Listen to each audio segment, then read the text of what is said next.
what will be the value of P3 if 3 is one of the factors of the polynomial? Sure, P3 means what? Sure, this is a polynomial. Px equals to x square plus bx plus d.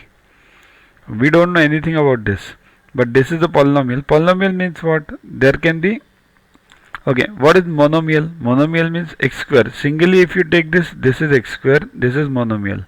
If there is one plus or minus sign in between, then it's binomial. If there are more than that, then polynomials. Mean trinomial, many are there, but we can generally call them polynomial. Okay. So px equals to x square plus bx plus d. This is a polynomial and 3 is a factor. So what does it mean? If you input the value of 3 in place of x, the answer should be 0. Why? Because that's a remainder theorem. Always remember, the remainder theorem is if any number is a factor of any polynomial and you input the value of that number in that polynomial, then the answer should be 0. Otherwise that number is not the factor. Okay. So if 3 inputted in px, then you will get p3 and the answer should be 0. Therefore the final answer is, what will be the value of p3? The value will be 0.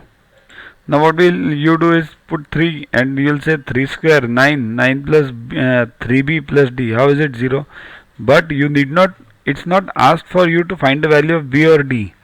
It's asked if anything, if here it would have been in place of d is something x, y, z, anything, or p, q, r, then also the answer would have been 0 only, because that's a remainder theorem.